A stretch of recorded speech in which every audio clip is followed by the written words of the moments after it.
In chapter 17 of the book of Acts, the Apostle Paul is up in the north of Greece, in Thessalonica. Not a popular holiday spot, but Paul proclaims the gospel there, just as he does everywhere else. And he has a bit of a mixed reception. Some people believe him and follow him, but some people don't, and rent a mob are hired to run him out of town. And so Paul goes about 50 miles west, a long way back then, to the town of Berea, where Paul again preached the gospel. And the people in Berea, they listened to Paul, but they did something much more important. They looked up in the Bible whether the things that Paul said were true. And we still talk about the Bereans examining the scriptures today, 2,000 years later. Anyhow, Berea wasn't far enough away to stop the troublemakers from Thessalonica coming over, and Paul is once more run out of town. And so this time he's sent 400 miles south to Athens. Paul is on his own, as his team has stayed up north to sort things out.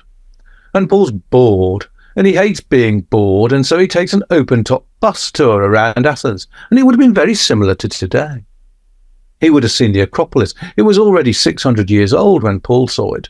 And of course, rather more of the Acropolis was in Athens 2,000 years ago than is now. And Paul notices, we're at about verse 16 in Acts 17, that there were temples to many gods in Athens, and one in particular catches his eye, which Paul files away for future use.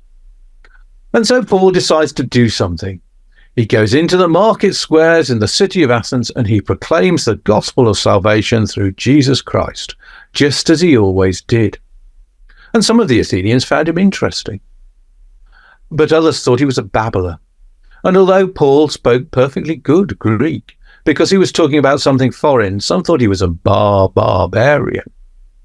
But there was one thing that all the Athenians liked to talk about, and that was something new. And Paul was definitely saying something new. And so he is invited to go to the top of the Areopagus, a rocky outcrop below the Acropolis, historically associated with the government of Athens, and speak to a large crowd so that they can hear what he has to say. We're at verse 22 now. And he says that he can see from his bus tour that people of Athens are very religious. But Paul says that amongst the many temples, he saw one temple that was really unusual. It was to the unknown God.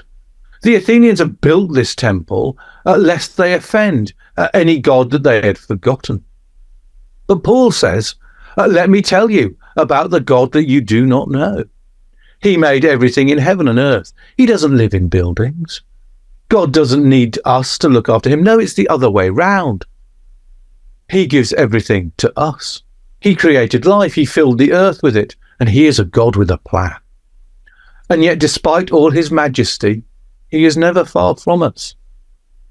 And then Paul quotes not from the Bible, because he knows that the Athenians have no familiarity with the Bible. No, he quotes from Greek poets, Epimenides and Aratus, because in order to proclaim the gospel throughout the world, Paul has to become all things to everyone, as Paul was to write to the church at Corinth.